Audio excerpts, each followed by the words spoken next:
Inilah Menara Merdeka 118 atau ada yang panggil Menara PNB 118. Dengan ketinggian 678.9 meter, ia kini bangunan kedua tertinggi di dunia selepas Burj Khalifa di Dubai. Menara ini ada 118 tingkat dan dimiliki oleh Permodalan Nasional Berhad atau PNB yang terletak di Jalan Hang Jebat betul-betul bersebelahan Stadium Merdeka, tempat keramat di mana laungan Merdeka kedengaran buat pertama kali pada tahun 1957. Reka bentuknya bukan sekadar suka-suka. Ia diinspirasikan daripada siluet Tunku Abdul Rahman mengangkat tangan melaungkan Merdeka! Sebab tu, kalau kita tengok daripada jauh, menara ini seakan tangan yang terangkat ke langit. Simbol semangat dan kebanggaan bangsa. Menara ini dibina untuk pelbagai kegunaan. Pejabat, hotel mewah, dek tinjau, pusat beli belah, malah kawasan hijau di sekelilingnya dipanggil Merdeka Boulevard. Ia sepatutnya jadi lambang Malaysia moden, berdiri megah di bumi yang menyimpan sejarah kemerdekaan. Tapi baru-baru ni, kemegahan tu tiba-tiba jadi bualan hangat bila logo besar Maybank terpacak di puncak menara.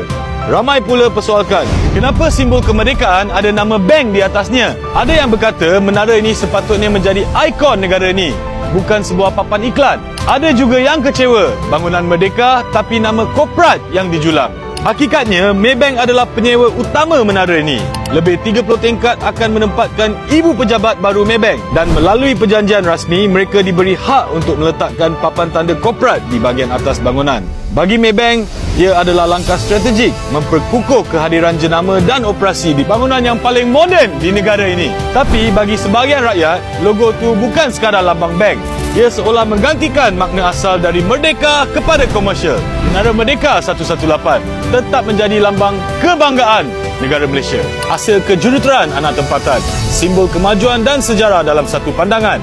Cuma kali ini, sejarah tu datang dengan sentuhan korporat di puncaknya. Sekarang, Menara 118 turut menjadi tarikan pelancong daripada seluruh dunia. Hi sir, can you share with us your name, where you from and what you think about Malaysia? My name is Evgeny from Russia. Malaysia is the best country I've ever seen. Can you share with us your name, where you from and what you like about Malaysia? My name is Julia, I'm from Russia. We are the first time in Malaysia. It's an amazing city, very hot, very beautiful. So far, where have you been in Malaysia? Only Kuala Lumpur. Do you like any food, anything that you have discovered here? Fruits, drinks, it's amazing, yes. Okay, thank you so much. Menara Merdeka 118, lambang kemerdekaan atau lambang pemasaran moden? Apa pendapat korang? Cuba komen di bawah. Dan jangan lupa, jom follow me.